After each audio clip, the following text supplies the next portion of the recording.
Great to see you all here. Great to Happy see to you be here. guys. Yeah, Been a while. absolutely. It's been a while. It's been so long that I never got to talk to you guys about my guy Big Bang getting banged by Ajit Kabayo. Shit. You know, that was big right Shit. there. So it's been a while. It's been that. I don't think we discussed that card together, but yeah, lots happened. A lot to discuss. You know, we had a Eubank fighting last Friday. I'm sure you guys want to talk about that.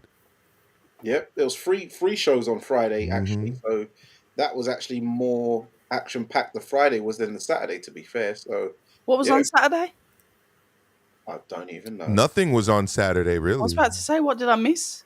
No, we had the Price and Jonas fight on Yeah, Friday. Friday. There's the Wasserman card, Mm. right? There was some pro. Oh, there was Pro There's Box. Pro There was Box. Pro Box last night. Yeah, Oh, I missed that, SARS. kind of their developmental series from Pro Box. Yeah. Yeah, we had Sean Noakes, Ezra Taylor on Friday at York Hall with Frank Warren. Your boy Elliot Massey, his opponent pulled out or something. Oh, my little So, cherub. He didn't get to fight. yeah, he didn't get to fight, unfortunately. But yeah. So, yeah. Not that I knew and sent him a message of well wishes. Okay. But yeah. We had the Dillian White pulling out of the Joe Joyce fight happen Yeah, as well. Fingergate. Yeah. Yeah. Have you seen the finger? Jeez. Mm. Yeah. that Pretty was bad. That was bad. So yeah, where should we start this week, guys? I think it would only be right.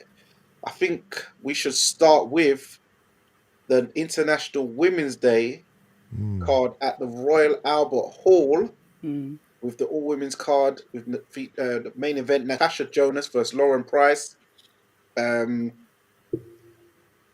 Let's start with the Caroline Dubois versus Bomi Ho Shin. Ray, not Ho. Sorry? He's Ray, not Ho. Oh, sorry. Bomi Ray Shin. Yeah. So Rewind. I thought Shin arrived prepared and gave it her best. I mean, you could still see the skills gap there, but she was definitely in shape. Tough And as towards hell. the end of the fight, she was really landing that right hand. I was actually quite impressed by Shin, to be honest with you. Impressed and worried. So yeah, so what did you think of the fight overall then, Maestro?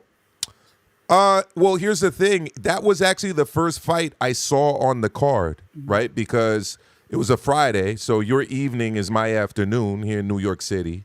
So by the time I got home, the card was well underway, and I tuned in to that one maybe halfway through the fight. So I saw the last half of the fight, and I'm like, wow, granted, they are 2-minute rounds, but, you know, her stamina's good. She's clearly physically very strong. Technique obviously was a little bit rough, but overall, she was able, like I said earlier, she was landing that straight right hand on Caroline Dubois. And I think they definitely got to go back to the drawing board and back to the gym and start working on that, because if Caroline Dubois wants to take on some of the top tier fighters in this division, and as you guys know, the talent in women's boxing is in the lower weight classes.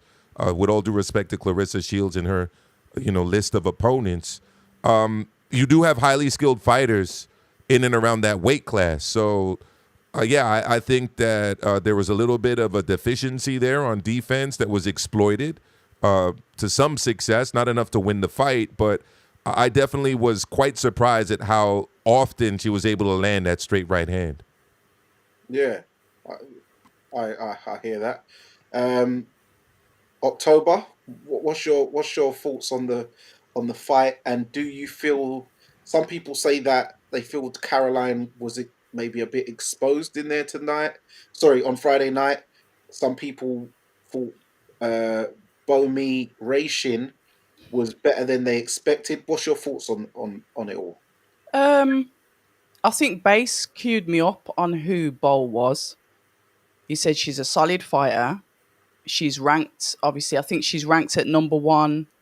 Which governing body? I can't remember, Base, but WBC at Super Feather.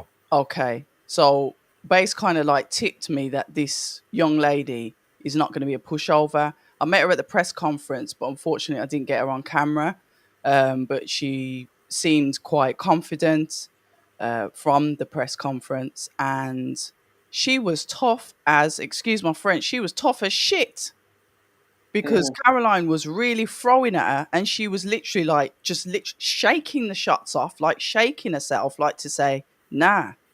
And she kept on coming forward. I do agree with Maestro that her form was off because sometimes when she'd throw the shots, it's like she'd put too much weight into it and spin herself so she was off balance. So yeah, a little bit of tightening up in that if I'm gonna start picking at stuff. But she was a real good challenge. Um, she took Caroline into deep waters. I'm not saying that Caroline's been exposed. It was a tough fight. You've got to think Caroline's been battering everyone she's been in the ring with.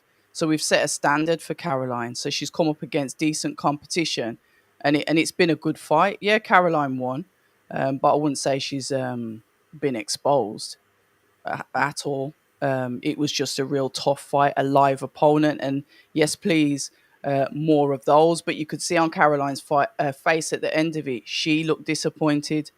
It was mm, almost like she was like, "Nah, how's this just happened? How have I let her get that comfortable?" Because every time she got inside, Bowl seemed to love it inside. That was her favorite bit. Yeah, let's exchange. When I was thinking, Caroline, you just need to probably box and move.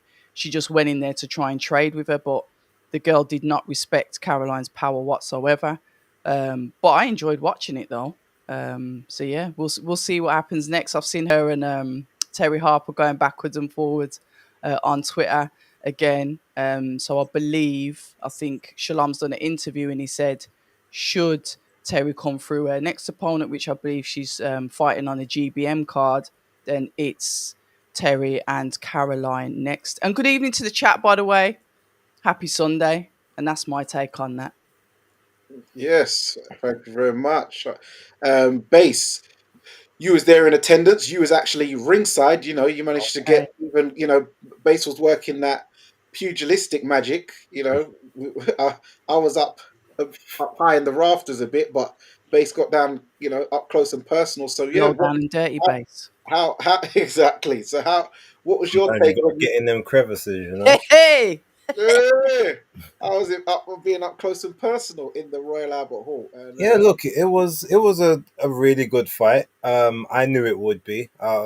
Just before the fight started, I was actually speaking with Savage Dan, and he was telling me that he thinks Caroline's going to get a knockout because Shin is so tough and so come forward. He felt like she's going to walk onto Walk on. one. Okay. I said to him, even if she walks onto it, she'll walk through it. And when he was walking off to go sit in his seat, he's like, "I got Caroline 7th round KO." I said, "Nah, this is getting points," and I said, "Unanimous decision." And he looked at me like, You was "Yeah, mad. sure." And only one of us was right then. Sorry, but look, when it comes down to it, the funny thing is, I've seen Bomi and I've seen many of her fights. Mm. For at least like the last 3 years I've known who she is. Actually a little bit longer than that. And she was also on that Physical 100 show from Korea as well. On Netflix, if anyone's ever watched that. She All was right. actually on there with Hyun Mi Choi at one point, and Oh, she no. she beat up Hyun Mi Choi in this it's like a swimming pool wrestling type thing they was doing. So Yeah, I even remember from that. yeah, you remember that. Yeah, So yeah, even from yeah. there, I knew okay because they was like she wanted Troy from time ago, and like, everyone was like, oh, she's running from Troy. So I saw all that. So I knew the fight would come. I knew that she would sort of like get pipped to the post if she tries to box and tries to sort of move in that vein. But in Mm-hmm. that first round, it was funny. I was watching her movement, and the first thing I was thinking is, this looks like this looks like Dimitri Bivol, like just the wide stance, the way that the legs are, the actual bounce. I'm like, Bouncing. they're both from the same. They're from the same stock. They both was started off for kickboxing as well, I believe. So you can just kind of see the stance in the two of them. A But lot of Carol, Korean fighters train in Russia as well, based the kid. yeah, that as Ah, well. do they? well, Bivol is part Korean. His Interesting. Well, mom's he's Korean. ethnic Korean, but he's not from Korea. I'm saying that a lot of fighters from Korea train in boxing in Russia. That is very Yeah. interesting. So yeah, with that, look, Caroline was very sharp early on, but I Mm, feel as if she's maybe been, even though she hasn't had a stoppage in a few fights, because she's always dropping people. I feel like she's maybe just gotten a bit used to the power and being in love with it and feeling like, all right, I can dictate what I want in the fights. And so now every time, especially from that second round on, that the backhand was getting landed by Shin quite regularly, and I yeah. don't think she was expecting that. So even when she was in her combinations, every time that she would throw, usually when she hits someone, they almost do a back off and she gets a chance to reset. In this one, every time she hit Shin, like Bomi Ray literally just jumped, like she jumped forward and threw shots back and made Caroline have to defend. And Mm, I think all of that was basically just taking her almost sort of draining that energy down as well, having to work when she's not used to working. And yeah, look, she went. It was a bit of a crisis moment towards the end. Apparently, she said that she was, or they said that she was ill with a virus or whatnot throughout the week that she'd been recovering from, which potentially could have explained some of the drop off. But ultimately, just in there with someone that's tough, durable, coming forward, not afraid to let their hands go, nope. and yeah, ultimately it became a much harder night than I'm sure they wanted it to be, but it was a fight that she needed. Yeah. But my opinion, I almost guaranteed that based off of that fight, that you will see Bomi Racing and Beatrice Ferreira fight each other next. First, They'll that will be next, so that you so they can then do the who did it better comparison. Because yeah, you think Eddie's on the they like to phone do on that. the blower already? They like to do that stuff. So I wouldn't be surprised All if that's the next thing there. Um, it doesn't, the performance and the way she looked, even if there are sort of illness things aside, doesn't then allay the criticisms and the accusations that she is, ducking the smoke of Beatrice Ferreira, especially when, on Twitter it's back to her and Carol, it's back to her and Terry. Terry. There's still no mention of the other champions, even Stephanie Hahn, who obviously got that devastating knockout 2 weeks ago, to win that WBA title. So it's all up in the air at the moment. But yeah, look, it was a good fight. I'm sure she will learn from that and maybe realize that not everyone is going to succumb to the power, and you've got to stick to the fundamentals and just be a bit more careful. So yeah, Yeah, my thoughts on it. My first time actually ever being inside the Royal Albert Hall. I know, Base, you said you was there once as a child or it's school days, but it's the first time I've ever been inside there. I've seen it on TV. I remember when Prince Nassim Hamed fought in there. I remember when against Juan Polo Perez. I remember Frank Bruno fought in there back in the day. Well, I heard that Muhammad Ali fought in there. Obviously, that was before my time, so I didn't see that. But yeah, very prestigious venue, and yeah, the production. It looked really good. Um, I saw Sky Nicholson was in the building. They had lots of GB athletes in there and stuff like that, and celebs. So yeah, really good atmosphere. The Caroline Dubois Bo Mi Ray Shin fight. The first few rounds, it seemed like Caroline was in real control and stuff. I can see what you mean, based when you're saying about the Bivol stance. And as I said, Bivol, his mum's Korean, the dad Moldovan, so maybe that's a thing where he may have learnt some of that from. And as my show said, the Korean team train up in Russia. I remember it was a Korean who beat Roy Jones in the final, even though it was a robbery as well. So they are known to be decent boxers, though, over that side of the world. Later on in the fight, Bomi Ray Shin started coming into it, dragged Caroline into a bit of a dogfight, and that's where she started having success. Bomi Ray Shin as well. Funny enough, where I was sitting in the press box section, she had a lot of supporters up top, Okay. literally just behind, literally the row above behind. It was quite so she brought a lot of supporters over. There was at the media day, Danny. Okay, but Mm, I only went to the media workout. fair enough. Yeah, so it was only media there. But I saw her on the pads, and I thought, yeah, she knows how to throw a punch. Looks decent and stuff. Knows that seems like she knows how to fight. Um, it's only when Base actually mentioned that she did that thing against what's her name, Choi. Lemon Choi. Yeah, then I actually remember. I actually remember that, and I remember Choi on the it's this thing on Netflix I was watching where where you got like a hundred athletes. Physical 100. Yeah, physical 100. So I remember trying that as well. Um, so yeah, but yeah, Caroline, she will learn from it. Remember, she's only young. It's good that what we're used to seeing her knock out people and blast women out. It's good Bowl to them see some over. yeah, it's good to see some resistance being put up against her. So she'll learn from this and know that she can't just everything she touches is going to fall. Bomi Ray Shin, she had a big face, big jaw, strong, durable. When she comes up against someone like Beatrice Ferreira or other champions in the future, I think this will stand her in good stead. If she does fight Terry Harper's probably seen better days.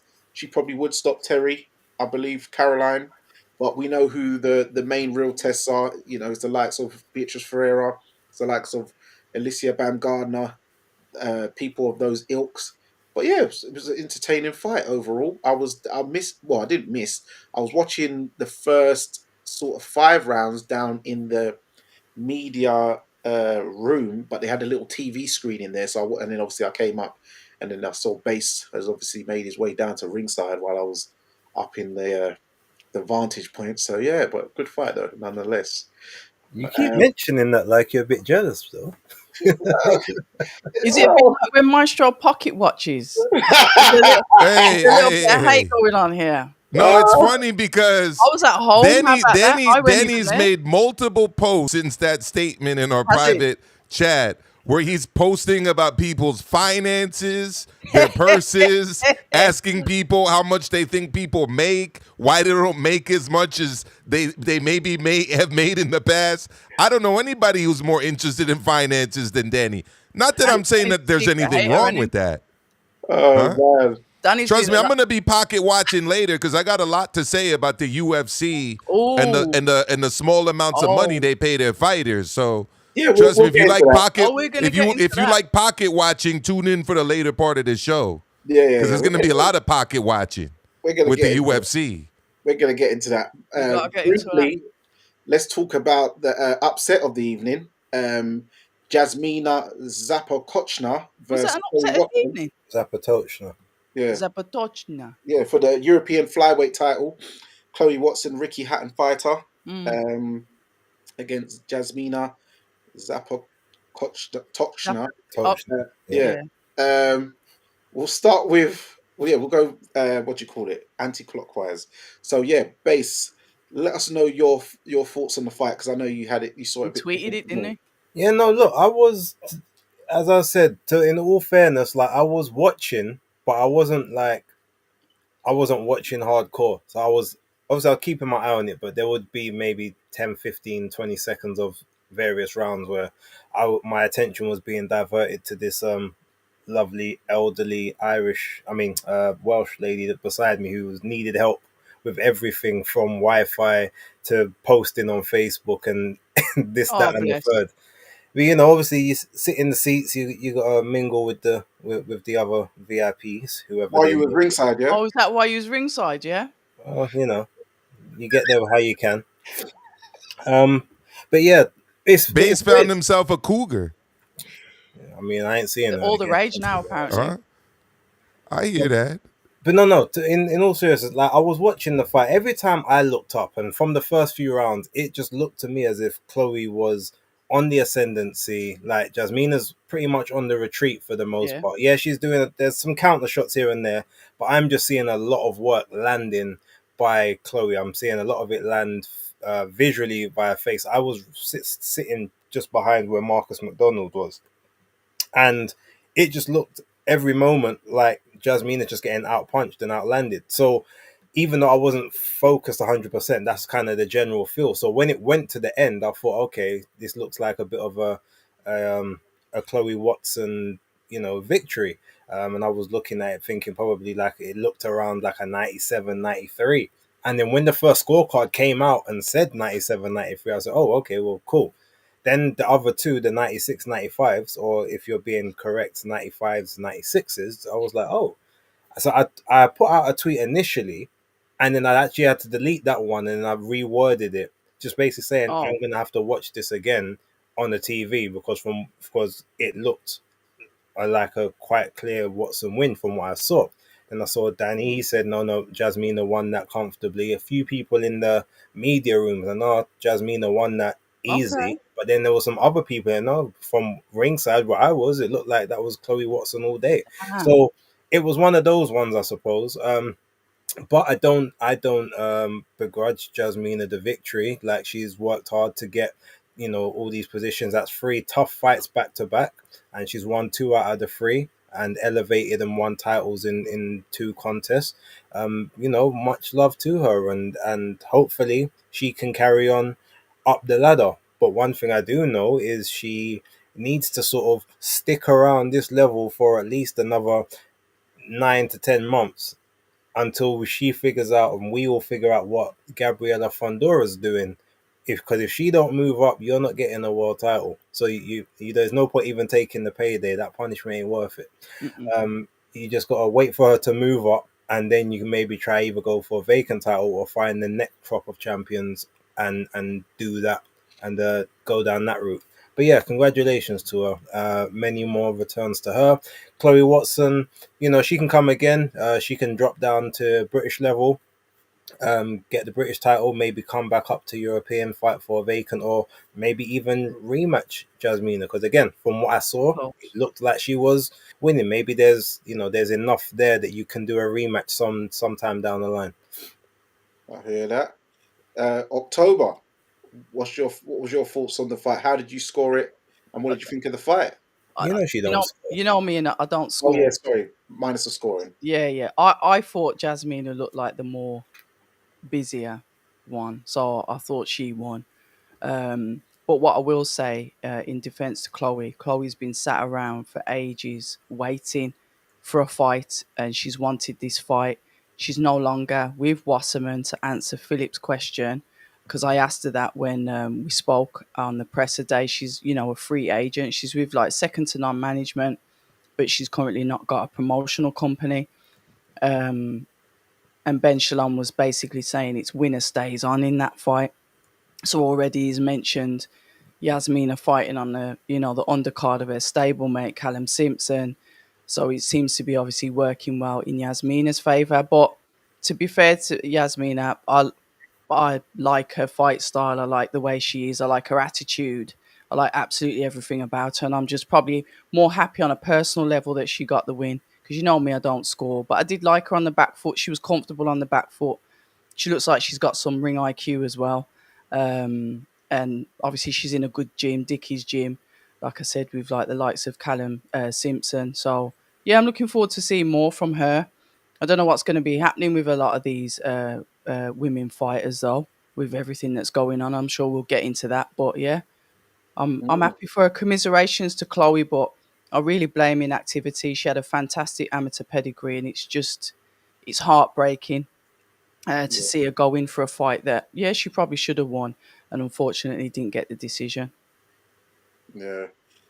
Maestro, I know you said you tuned in after that, but did you manage to watch it on the playback?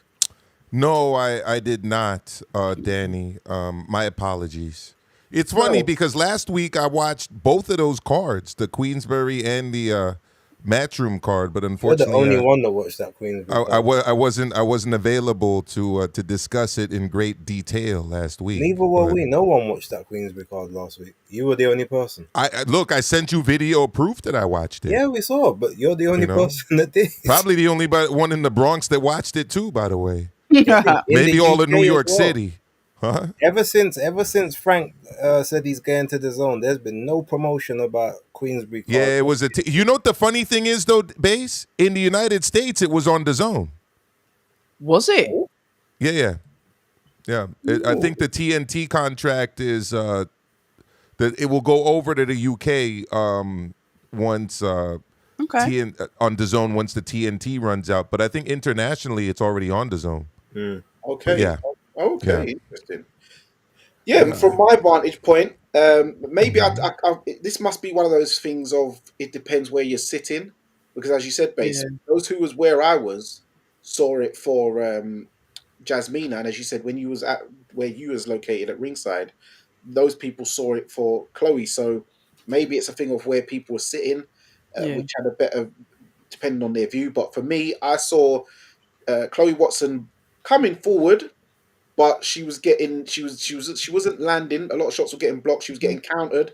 It seemed like Jasmina was landing a lot of check hooks, counter uppercuts, dance, moving around a lot. But it seemed like at times she was boxing rings around Chloe. Um, Chloe Watson, Ricky Hatton fighter, but I'd also heard that she's had a couple of rubber the green decisions on smaller shows where it wasn't televised. Oh, hint she's unbeaten. Boxing So at 1 a.m. in, well, 12 o'clock at night, yeah. On the yeah, rostering shows as a floater. yeah. So she's had a couple of gifts, but I guess the luck ran out unfortunately. But great great story for Jasmina. As we saw last year. As I said, 13 months ago, she boxed Shannon Ryan on the Next Gen show, where Hmm. Craig Richards beat Boris Crichton.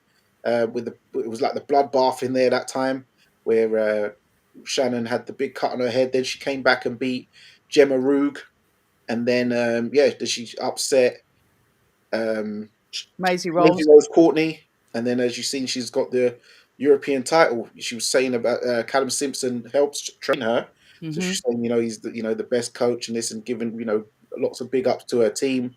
When I spoke to her briefly afterwards, um, she said that she used to be a singer because for me, the way she dresses, she looks like a pop star in it, like an old Hmm. school pop star. She dresses like a pop star. She's got the little like the girl group sort of abs and stuff. So yeah, she's got the image. Girl group abs. Yeah, them 90s Spice Girl, all Yeah, same type of.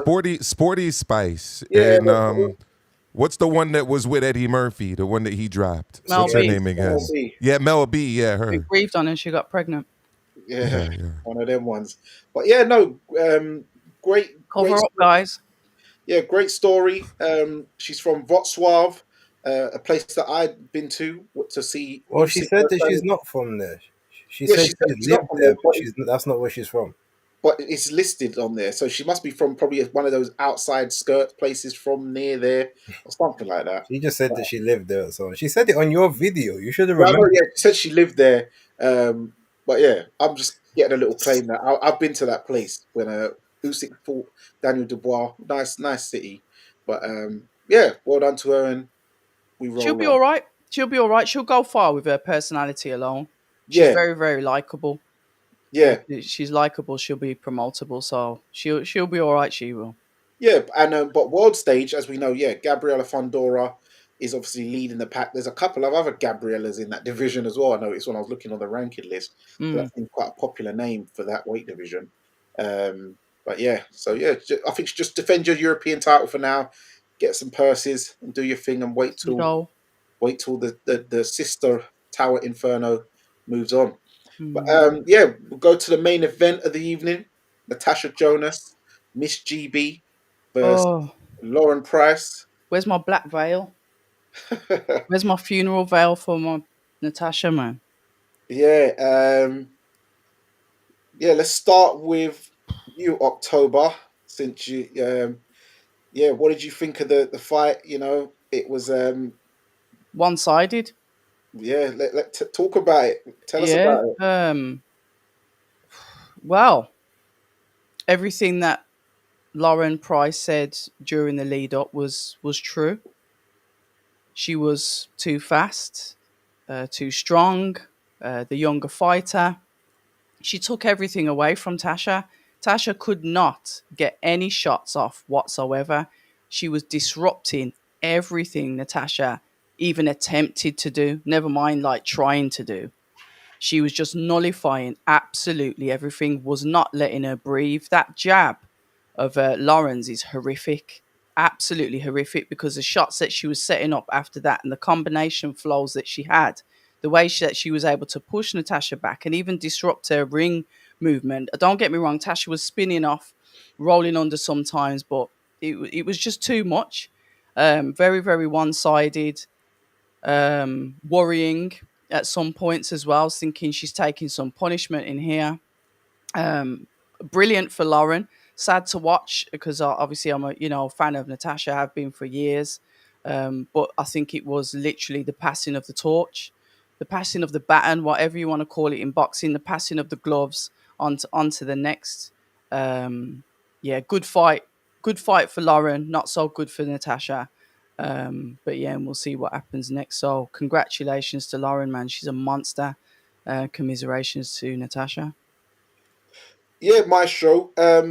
What was your thoughts on the fight, and did you predict this to be a passing of the torch, or did you think that it was going to go I didn't the other way? predict it. I didn't actually make any kind of prediction for this fight. I'm not gonna pretend that this was a fight I was really looking forward to. I mean, it was on the radar. It was on the schedule. I watched it, and to me, the best part about the whole show was actually the the environment that it took place in. I just felt that the visuals of the venue were stunning.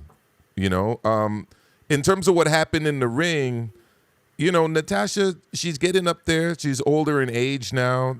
She's clearly no longer in her prime. And when you're talking about 2-minute rounds in a championship fight, you really got to be busy. You really got to be aggressive. You really got to be throwing with a lot of volume. And if the other person is doing all of those things more than you are, you don't really have that much time because the rounds just kind of go quickly, right? Yeah. And you're an older fighter. It's probably quite difficult to keep up. Like, we think about a lot of the names in women's boxing. Some of the biggest names are women in their mid-30s and even older, Yeah. right? You know, Layla Ali being one as well. yeah, I was actually, you know, I was thinking about Amanda Serrano, Katie Taylor. I was thinking about, what's the Colombian lady from Norway's name again? Oh yeah, Cecilia Brækhus. Thank you, Breakus. You know, a lot of the people that have been names in women's boxing are getting up there in age. A lot of them, like I was saying earlier, are fighting in the lower weight divisions, right? Where you need to be accurate, you need to be busy, you need to be really working at a very high pace for those 2 minutes. For real. And that gets harder. I mean, look, I'm in my 40s now. I can't move the way I used to move when I was in my 30s. And definitely Sad not when I was reality in though, my isn't it, 20s. Maestro? So, huh? It's a sad reality, isn't it? No, I You mean really it's do slow down. biology, it's physiology, you know. It's So fact. yeah, it's bad. She's fighting two opponents. She's fighting Price and she's fighting Father Time. So Mother time. I felt or Mother Time, yes. So I felt that in all honesty, she did pretty well given everything I just outlined, but Okay. pretty well wasn't enough, unfortunately, for Natasha Jonas to retain her titles. But overall, great career. Amateur through pro, nothing to be ashamed of here. Really only lost to the best that she fought, especially if you look at that Katie Taylor loss. And I think that as a passing of a torch kind of moment, it was actually quite nice, given that it was at the Royal Albert Hall around International Women's Day. And by all accounts, I don't know, Price seems like a nice person, seems like a Yeah, hard she is. worker. So, you know, it was a loss, but it also wasn't like a horrible moment or anything. I think if you're a fan of Natasha Jonas. You know what I forgot to say? I did say to Natasha, right, the Obanov fight, because Obanov put that pressure on Tasha, and that was the only fight that Tasha ever looked uncomfortable in. And I was thinking, which she said something in our conversation on my channel, and I thought, damn, if Lauren comes out, I just think it just come into my head, if Lauren comes out at her like that, could be problems. Because that Obanov was more like Pursoon, you know, someone that just keeps on coming forward. Don't get me wrong, with Lauren, it's precision, it's skill, but it's that constant pressure of not letting the fighter reset and try and get their own shots off. Lauren perfected that, and I think she might have looked back on that fight. Yeah, I hear that. Base, He you know, predicted it, didn't he? not a good night for your Queen Miss GB. What Where him happened? gone? Rotted. Where Base. him is? That was Someone, my fault. I tried to do that to myself. I did it to base. My fault. Oh, Oh my Sorry. god. yeah. He was Sorry, trying to babes. save me from having to talk about it. Yeah, that's what I was thinking. So yeah, predicted it though. it was, you know, it didn't go the way, you know, you saw the post fight presser. It was just Lauren Price there. What did you make of the fight, and what did you make of the post fight presser Lauren's comments afterwards? Yeah, look, unfortunately, the fight played out exactly as I thought it Hmm. would. Yeah. One of the reasons why this week, as well as last week, I didn't put out a basis picks video because this particular card was filled with fighters that I either know or that there was probably no nice way to say that you're going to lose. Um, and just looking at this one, is the thing is, right, I don't think Tash at any point in her career would have been able to beat Lauren. Like the Okay. size difference is one thing. Like just the natural athletics, they're both very athletic, but Lauren is just she is a different level athlete to any other female boxer I think we've seen. She's a free sport elite operator, football, kickboxing, and boxing. Like so, Mm. and then even outside of that, as much as Natasha was correct when she said to Lauren, look, well, do you think that you punch faster or your punches are faster than like Katie Taylor or these people, all of these people at the lower weights? And she's like, no. And she goes, so, and Tasha's like, well, why do you think I'm going to have to worry about your speed when I've faced people with faster hands than you? Mm. But those faster hands are obviously negated by there's different things that those people might So, be a little bit shorter than Lauren Price. They may not have the same reach. Their physiology isn't the same.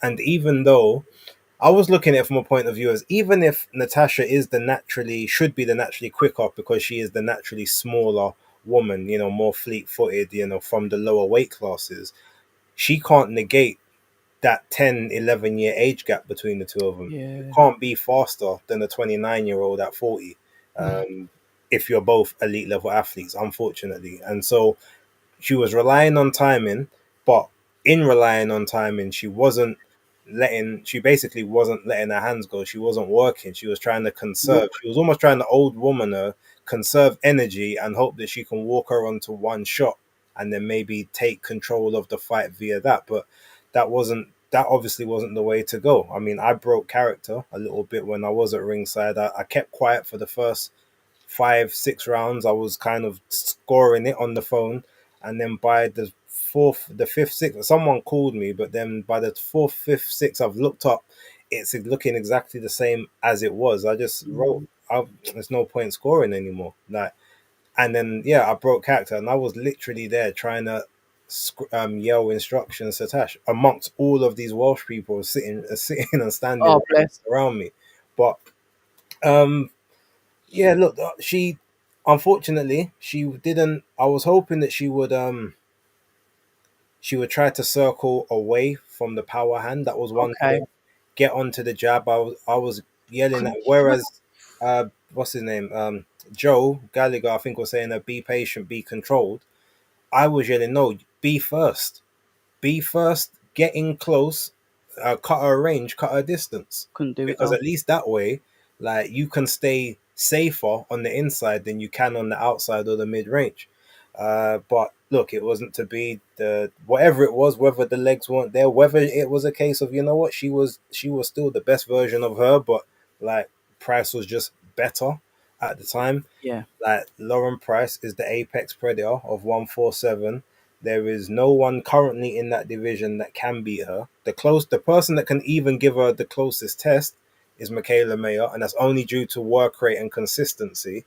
But even her, she's way too slow to if Lauren really wants to put combinations together. So her only challenges is if she manages to go up in weight and maybe like have a catch weight with Clarissa Shields or like Tia Bolt or something like that in like a 2 or 3 fights time or something. It's her time, and it may not be over fully for Natasha because I feel like there are potential routes that she can have back, but I think the only option she really has now, if we're looking at it from a realistic standpoint, is if Michaela Mayer beats Sandy Ryan in the rematch, maybe Michaela will invite Natasha to come over to America so that she can right the wrong that she thinks that she got in that first fight. That would be the only thing I could think of. Outside of that, maybe if you want to have a fight just to say that you can end your career on a victory, that's potentially a thing there. But she's achieved everything that she probably can in the sport. Mm. She probably overachieved based on some people's perceptions. So yeah, look, if whatever she does, I mean, I'll be there. I'll support. I'll always check in, and it's always love when I see her. But it is it is what it is. Let's us see the new queen. Hence the name of the show, Queen's Gambit, because that's Queen's ultimately Gambit.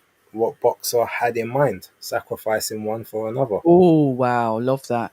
They said that they're going over there. Shalom said that he's going over to the US with Lauren to watch the Mayor Ryan fight because he said they've already had talks with whoever to potentially make that fight next. So I'm not sure if Tasha would get that, but Well, the only stands to way, fight put it her this in it. way, the only way that fight can get made Yeah, is if Turkey gets involved. And that's is only because Michaela May has already said, and yeah, she's been quite vehement saying that she's not coming to Wales. She's not coming to the UK for that fight. She believes that every time she comes to the UK, she gets she screwed, gets okay. which is inaccurate. But She's allowed to the problem opinion. she has is that Top Rank are not going to try and put up more money for that fight than Boxer will. I feel that Lauren Price has a much bigger fan base overall, especially if you pull it in Wales. That is the biggest option. Plus, Mm. out of the two of them, she's got four belts to Michaela's one. You've really got no say here. Even on namesake, it doesn't really trump the attendance in the arena that the fight can be put in. So she hasn't really got much leverage to play except for holding out for the belt. Um, Mm. but I mean, if Ben's confident enough, send Lauren over there. No, I think he'd want it over here. I think they're just going over there to watch the fight. Yeah, but that's my point. What I'm saying Mm. is the fact that he'd want it here. He's not gonna send her over there to be content for Top Rank. Yeah, Even though you send her over there, she gets all the belts, then you can make her the star here. But he won't do it. So it's gonna drag on unless it ends up in neutral territory like a Saudi Arabia on one yeah. of them Ring Magazine cards, seeing as Lauren does hold the Ring Magazine belt. So we'll see. Yeah. Mm. Um, yeah, my opinion on it. Fight week, Natasha seemed relaxed. Lauren Price seemed very agitated Yeah. in the build up, snarling and stuff a lot. Had a lot. It's like she had a lot to prove Yep. to Tasha and herself, and people naysayers, people who may have been betting against her or wasn't really rating her, thinking she might be a hype job. But yeah, she had a real bee in her bonnet, and she was really motivated going into it. Natasha had a slip up when they had a little back and forth. Think she mistook her for Becky Price.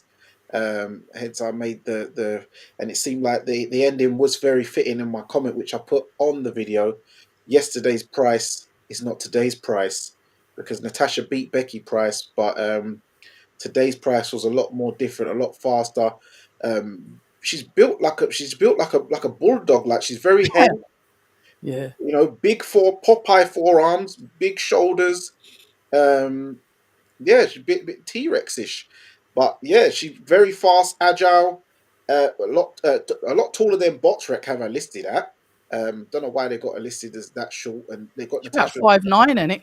Yeah, but they got her as 5'5.5", and Tasha at 5'8". I'm like, Tasha's not 5'8", and Laura Price is definitely not 5'5.5". Well, they're all taller than me, so they're all taller than 5'6" Yes, I'm like, well, that's strange, but okay. or five But foot five. but yeah, Lauren Price a lot better than I thought. Was knocking Tasha off balance with a Yeah. natural size and strength. Even when Tasha's blocking the hooks, he's knocking her legs. Yeah. Maybe Backwards, man. the older knees, the natural size, it was knocking her off balance. When Tasha was trying to throw the right hand or even over the top, she was just missing wildly, looking at the floor, kind of throwing and hoping. It wasn't much conviction. She didn't have combinations. Mm. Anytime she did get into an exchange, Lauren Price always made sure she finished the exchange with the last punch, made sure she threw Yeah. more shots. So even though someone like Katie Taylor does throw bursts, she doesn't throw it with as much precision when she's throwing the 1-2 left hook The or one power. two left hook, right hand left hook, and stuff like that. So a lot of that was disrupting Natasha, and she couldn't get off. I had it 100 to 90. I think a couple of the judges was just being favourable for her services and gave her a couple of rounds, but in my opinion, it was 100 to 90. It Yeah. did seem a bit sacrificial, you know. Yeah, drop one in to build the other. But hey, Natasha's done it. You know, she's. I think she's. Some people say overachieved. I don't think so. I just think she had a tough first half of her pro career, Mm, and once she did move over to boxer, I think they did do a good service for her overall. they You know, did. two weight world champion, unified world titles, stuff like that. So some people will say, "Oh yeah, they just threw her into the river," but they did a lot for her. As She knows, well. yeah, exactly. So you have to remember that. And she knew, you know, she knows deep down she's 40. This one's 30. There's going to come a time when it happens, unfortunately, and she knows she's got a job at Sky straight after anyway. So it's not like they're literally throwing her down to the wayside. She's got a gig anyway, so Yeah, yeah. there's life after boxing for her. So if this is the last time we see of her, you know, well, it's not the last time we're going to see of her because she's going to, you know, have her stunning outfits when she's doing the presenting for the Sky show. So listen, she's had a great career. She's going to be heralded, you know, as an esteemed presenter with the likes of herself and Johnny Nelson side by side, two former world champions who've bought the T-shirt, you know, serious credentials. So yeah, Lauren Price moves on. She's got the scalp, which is now going to elevate her and make her more marketable to the regular viewers. She's got a big support from Wales. I saw the Welsh flags coming out in force. I'm sure when she goes back home to Wales, she's going to have a good homecoming. Um, and yeah, she seems a fan favorite. She seems a bit, I don't know, maybe it was just fight week, but she comes across as quite of a moody character. I know people say Nah, she's she's all right, man. She's cool. is she? I don't know. Yeah, yeah, I yeah. don't know her, but maybe Yeah, because it she's was a cool, fight man. week, she was just on. She was just on it, in it. She's But just focused. yeah, maybe it's just that then. Very Um, studious. yeah, GB. It's almost like military up there, isn't it? So yeah. And I spoke to Gary Hale, who trained both Natasha and Lauren Price, obviously at two separate times. times, yeah. He trains Lauren Price now, so he would have known all about Natasha, you know, from the amateur days, the strengths, the weaknesses, the mindset, all that good stuff. So that's why it's good to talk to guys like Gary Hale, Lee Pullen, these GB coaches who are now pro coaches because they have their inside scoop on a Richie lot of. Woodall as well would have been a good one to talk to, but Yeah, obviously Richie he came to Woodall, you. because I even spoke to Gary about even when he said he goes, he couldn't even he didn't even want to be involved in the Damn. Lila fight and Sonny Johnny Edwards fight Edwards, yeah. because he was like that was a bit too much for him. But yeah, he was in Lauren Price's corner and yeah, he came out the victor. So yeah, good stuff. But yeah, well done for Ben. I wanted. It's a shame that Cindy Ngamba wasn't on the card. I hope everything's well and she does manage to resume get her pro career on track and get that started. Uh, what's all that? I don't know. But yeah, so that's that card out of the way. The only fight really left to talk about is Harlem Eubank versus Tyrone McKenna. I watched that the next day because I got back so late. It was the press conference. We ended up leaving what time base? Like what? About 1/4 to 1. 1:45 in the morning. That's not bad. Some of them have gone on later than that. No, but for a card that was only five fights of a It 2 was minute they were round, running late though, weren't they? Because the main card, the main event didn't start till like 11:15. yeah, it was all mad. It was all mad. But yeah, Um, Harlem Eubank, I'll go first on this one. Yeah, dropped McKenna I didn't even watch four that. times, but three times officially. But McKenna even admitted that the one the ref called the low blow was a punch. Mm. Harlem was using a lot of lateral movement and sidestepping pivots and Good very, for him. yeah, very athletic movements. Good for him. Yeah, it was very unique movements I haven't seen before, but he looked good putting his punches Good. together. I know some people might think he's not much of a puncher, but I've seen he's flattened a couple guys like out in the past, and he's got enough. And obviously, he's moved up a weight now. He says he feels stronger. I know he does the ITIL diet, so he's feeling a lot stronger. He's getting his herbs and you know all those elixirs and stuff like that. So yeah, he looked very strong. Tyrone McKenna, very tough Irish man. We You know, know. always good up for a fight. Mm. rugged, durable. But yeah, Harlan was just too good, and McKenna has probably been in a few war. Well, he's been in a lot of wars. I'm sure he'll have a few more after. But yeah, Harlem looked good. I'd say that he looked very good, and I'm looking forward to his progression in the welterweight division. That's for sure. And did anyone else watch the fight? I didn't, because I was doing the live watch along for the Sky Sports show. So no, Oh, okay, I so didn't no. watch. I didn't watch any other fight. So Oh, okay, yeah, I only watched it on the playback because the wife, she recorded the Channel 5 show for me, so I just watched it the next day. All right, well, What show, Danny? the Wasserman show. Okay. Yeah, the Wasserman show, because that's Channel 5 Okay. over here. and YouTube. Was it YouTube as well? Yeah, YouTube was the early one, because obviously I caught up with Matty Harris's fight in it because he got his round one knockout. Oh, okay, yeah, I saw Does that. Connor Ben go more rounds with Chris Eubank Jr. than he would with Harlem Eubank? Um, That's a good question. Don't know. I need a few hours to think about that. yeah, that's I need, yeah, I'll have to get Yeah, I back to need you to on that one. process I that. mean, there you go. There you go. Don't know. Chat, tell me what you think. By the way, chat, does anyone in this chat think that Conor Ben has any kind of a shot to beat Chris Eubank Jr.? Maybe I'm Skyline missing put that something. in I there. don't know. This is just a mismatch fight. But I guess he's talking his way into, getting people to believe in him. But all I, this talk about him taking Chris Eubank Jr.'s head clean off and knocking him spark out and all of these other comments that he's been making, I'm not buying it. Is the UK buying it? I'm not buying it. I think that Conor Ben will win the fight. Yeah. Yeah, Really? yeah. Okay. Interesting. Okay, that's very interesting. I guess you didn't see the Ocampo fight. Don't need to. I just need to see Or how, the fight with the highly acclaimed Pete Dobson, who ended up Or losing Oscar. to Jaleel Hackett afterwards. Yeah. And Jaleel Hackett ended up losing after that fight. I was Yeah. actually there for that. Yeah, I saw those fights, but you have to remember it's the way Pete Dobson. the way Chris has been living lately, the way he's been Mm. training. It doesn't bode me as a man who's as serious as he used to be. My thing Yeah. is, if he was training and using that punch machine where he's going trying, I he's on remember the that. work rate and going in, and he's going in to have a fight. And if he wanted to actually have a rockers and train to have a rockers with Connor, then yeah. But if he's looking to do this, pulling out of his chin in the air, trying to box, he's got flat, slow feet. You're doing that, you're going to get caught on the end of shots when Connor's exploding in and out. So as Conor Ben said, he's gonna knock him spark out. He's I gonna don't know take his head off. Not about knocking Spark out, but the punches will start to add up and accumulate, in my opinion. But that's just Okay, quick programming note. Hit the like button, hit the subscribe button. If you're new to the channel, make sure you hit the subscribe button. Shout out Big up to D-Style. D-Style for the super chat. Thank you so much, D-Style.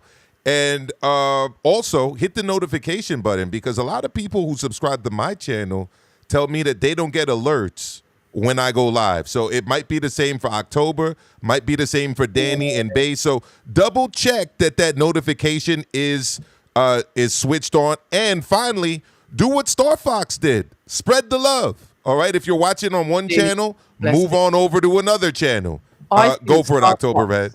I was going to say, I think Star Fox and Skyliner are the same person.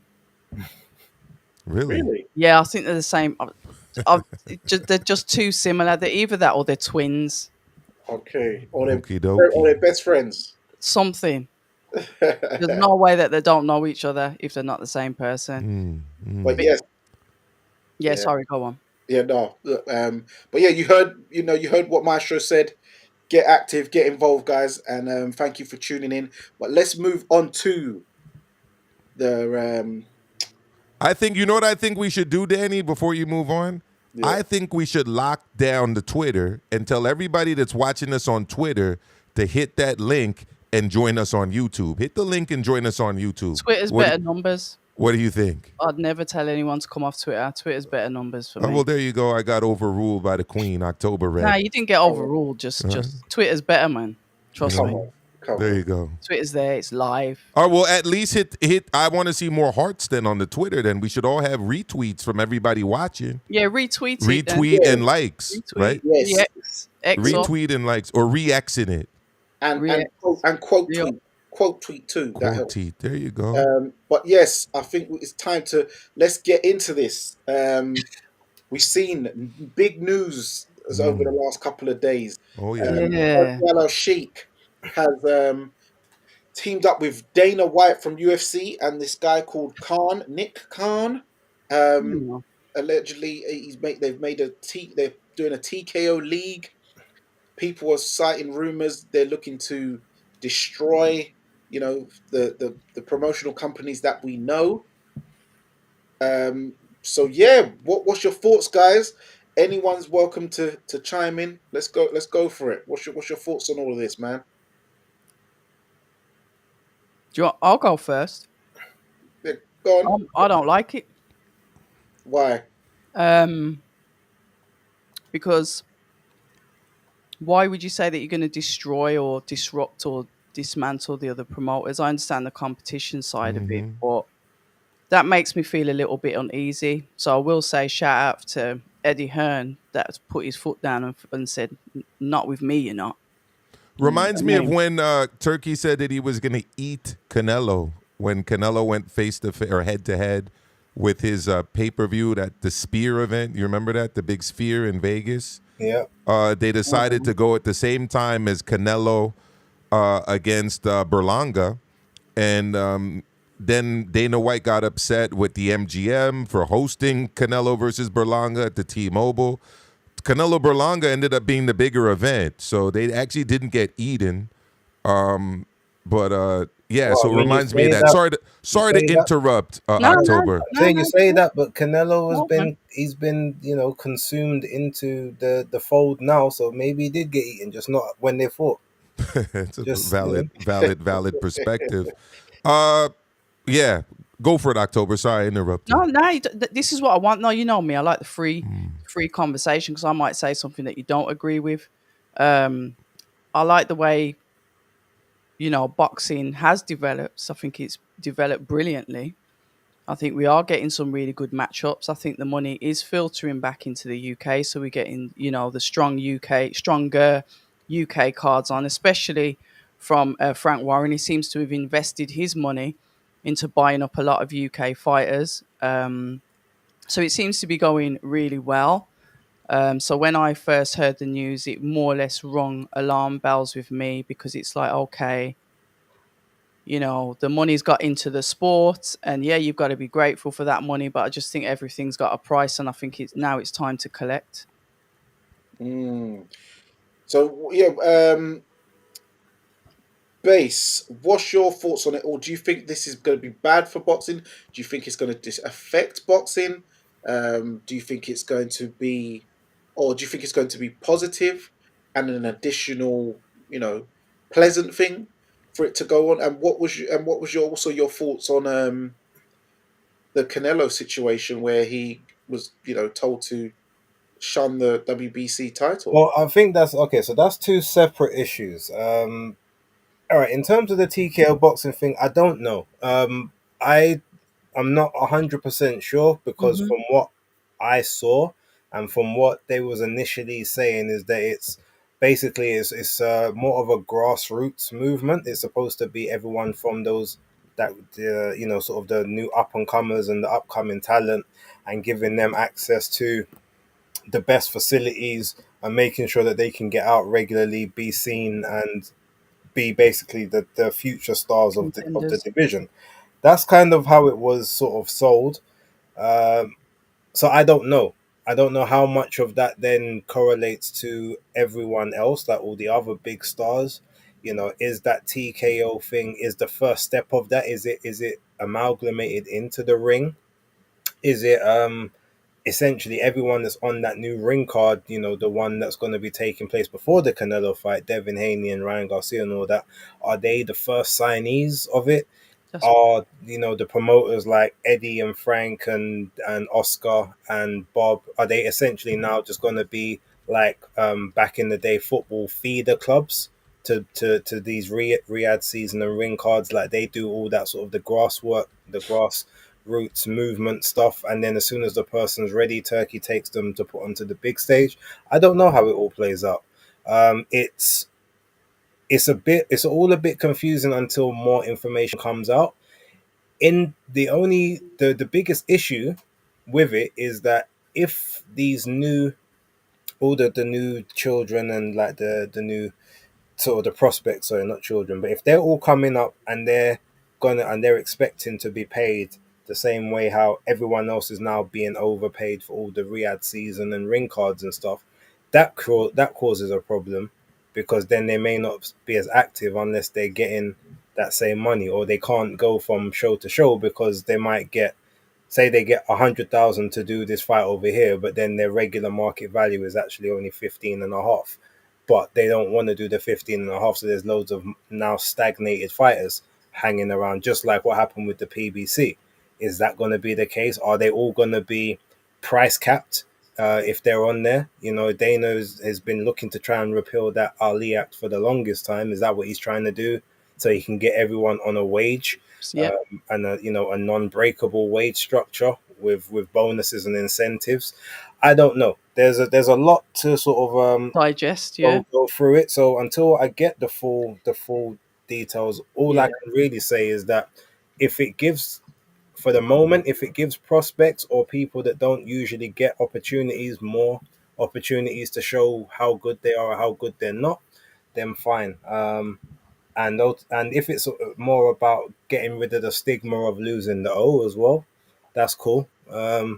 Don't you Just think they're doing that already, though, Base? Don't you think no, with not what's really. happening, they're doing that already? I mean, the likes of Josh Padley coming through, a fighter that we might not have necessarily known about until he had that opportunity against Mark Chamberlain on the Anthony Joshua card. And the fact that now they are putting the fighters, and I'd say that's across the board, they're putting the fighters in tougher fights, so they are No, losing their O. No, the Josh Padley one isn't. It's not really comparable because no one was looking at Josh Padley as the next prospect up. He was a feeder. He was a feeder body to Mark Chamberlain. That's what he was brought in there for. He was given that opportunity because he had a good looking record on paper. They thought Chamberlain was going to beat him and then move on. He upset the apple cart, and off the back of that, got opportunities. But if you're Yeah, thinking about what you're saying, where's Mark Chamberlain been since he got defeated? He ain't been back. true. So the O thing is still very much In problematic. there. If you Okay. look at even with Jared Anderson, yes, he just came back the other day in a nothing fight, but there was a lot of talk about would he even be brought back. There's chances they might top rank might cut him soon.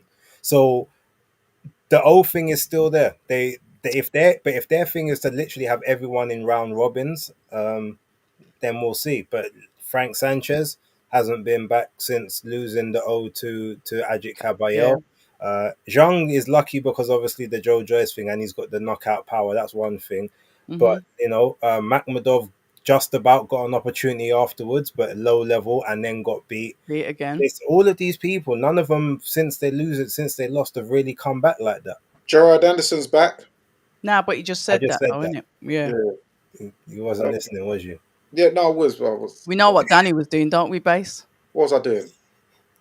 Stop it, October. Stop it. But Stop yeah, it. that's kind of my thoughts on it. I feel like if we can, if it does, everyone in there, look, just round robin, everyone mix it up. You win, you lose, it is what it is. But there will still be others that won't want to join in that because they won't like the risk versus reward aspects for their own careers.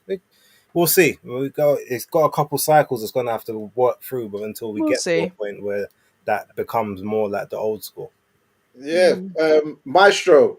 I know that's you done a shout out. You done a great live with Joe Habib. Oh, what 3 happened in that? lives. So yeah, guys, 3 lives. make sure it was well. I saw two.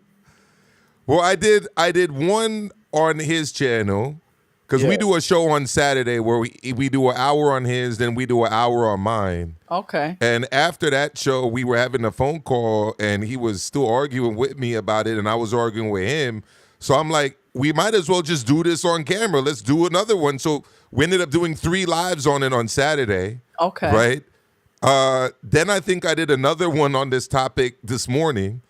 and I did a punchlines. And FYI, I'm about to go in again after this show. That's how much I really don't like this idea, Come on, and man. that's how much I really don't like the narratives that are being spun about all of this. This whole idea that the UFC model is what boxing should replicate because the best fight the best in MMA is total BS. I'm sorry. Like, the best don't fight the best in MMA. That's a funny comment. I got distracted reading it. Start But again. look, the fact is the UFC is its own promoter, right? That also acts as its own sanctioning body. And just to be clear, when I say sanctioning body, I'm talking about the organization that runs the title and that awards titles to people who compete, right? So the UFC title is basically run by the UFC, the promoter. And Base brought up the Ali Act. The two main things that the Ali Act does that distinguish it from MMA are, one, financial disclosures to the fighters. Fighters get to know, as a matter of federal law in the United States, how much money is being generated, and out of that, how much money they're being paid, right? Another thing it does is it prevents predatory contracts. So excessively long contracts with really bad terms. Well, there's actually three things. Because the third thing I'm going to point out is it prohibits promoters operating as sanctioning bodies. So essentially what happens, and I'll give you an example of this right now. So Teofimo Lopez, WBO champion, top-ranked fighter, is the champion at 140, right? When his contract is up, Top Rank doesn't get to keep his belt, right? Shakur Stevenson walked away from Top Rank and took the WBC title with him to Matchroom. When his contract with Matchroom is up, it's up to him whether he decides to stay with Matchroom or move on to another promoter. When Francis Ngannou's contract ended with the UFC, they did everything they could to extend it. In fact, it was extended while he was with the UFC in a way that wouldn't have been possible in boxing. And they didn't allow him to capitalize on the fact that he was a champion, right? And leave the UFC with the title belt and defend it with another promoter, right? So that right there is a big difference between boxing and UFC. Another big difference between boxing and UFC is, of course, they don't do unification fights. So they say the best fight the best. Well, if that's the case, we should be seeing the last UFC champion before John Jones, a guy who never lost his title in competition. It was stripped from him because his contract expired. We should be seeing a fight between John Jones and Francis Ngannou. Of course we won't, because the UFC only allows you to fight for its title if you are under a long-term contract with the UFC. They don't allow you to just sign a one-fight deal and fight for their title, nor do they allow unification fights with Ryzen or with One or with PFL, etc., right? And the main reason, though, in addition to all of these other great reasons that I'm against this, is that I'm a worker, right? I'm not a capitalist. I don't buy people's labor. I sell my labor, right? That's what I do as a worker. Most of the people watching this are workers, people who get up in the morning and sell their labor to people who buy it. I side with the worker. I don't side with the capitalist in Dana White. And Dana White is giving interview after interview really defending the fact that he doesn't pay fighters all that well. And it says stuff like, well, if you don't like it, leave. If you don't like it, start your own promotion. He's even gone on record as saying fighting isn't a career. Well, I got news for people who like Dana and who think that he's the solution for boxing. A lot of people that get into boxing, yes, it's a limited time frame. Yes, it's a relatively narrow window compared to what I do for a living, teaching, although a lot of people can't really take teaching. And I think the average teacher in New York City probably lasts about 3 years. It's a tough job. But The fact is, it's a career. Fighting should be a career. For you to be on camera saying fighting's not a career, essentially to justify low pay for fighting, I mean, that tells you all you need to know. Why would you want this guy running boxing? We won't get unification fights. Fighters won't be paid very well, right? And the way to circumvent the Ali Act is to take it to Saudi. The Ali Act doesn't apply in Saudi. So they can just take all of these fights over there, lock these youngsters in long-term deals, right? You can only fight for the title of this new organization if you're signed long-term to the organization. And I think the plan long-term is probably to let's let the Usyks and the Furies and the Better Beebs and the Bivals and the Canelos and these other guys kind of age out while we control the next generation of fighter and keep them locked into these oppressive contracts. Now, there are people out there like Stephen A. Smith. You guys might not know him that are out there watching in the UK. I'm gonna. No, we know. I got a whole video lined up for after this show where I'm gonna go and discuss my dislike for Stephen A. Smith, essentially white knighting for Dana White and the UFC with this whole boxing's better. UFC's better. UFC is the model. No, it isn't. It is if you want to exploit the worker, the boxer, and repress the worker's wages. I'm a union guy. I'm a working guy. I sell my labor. I side with the people that sell their labor. I don't side with the capitalists. That's my perspective. Do you think it's going to be like that because of Dana White, because of the principles that he has, with him signing a partnership with His Excellency that we know is quite generous with pay? Do you think that will still? Well, the thing is, it's a good question, October. It's a valid question. And my response to that is this. You've got Emmanuel, the head of TKO, right, who's essentially Dana White's boss, giving interviews saying that boxing is failing because of the Muhammad Ali Act. Interesting. I mean, he's literally on camera saying that. Right? Yeah, I need to do more. So you also look at the track record of Dana White and all of the UFC fighters that have complained about their business practices in the UFC, the multiple lawsuits. In fact, they just went through a lawsuit that cost them hundreds of millions of dollars because of the nature of their predatory contracts. Yes. And how they're oppressive to the fighters. So again, like, why would someone want to go to that to quote unquote save boxing? Essentially, what you're trying to do is repress the wages of fighters and control fighters. Okay, but then if it's obvious like that, then I guess the fighters will stay with. Obviously, I'm looking at the UK. They'll stay with the main promoters. They don't have to go over to this TKO, do they? Unless, like he says, he's going to try and dissolve the promoters.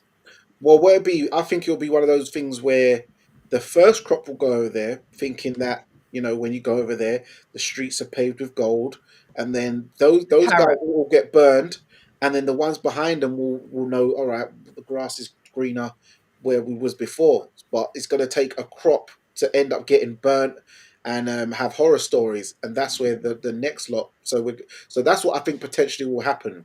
But my take on this is, I don't like it. Dana White, he's been trying to get into boxing for a while. His model works for himself. It doesn't work for the fighter.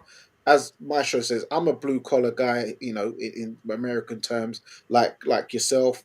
As Dana says, this is not a career, it's an opportunity. So he sees you as like literally a cell number. He's got this slap model, this slap game. Are those guys making money?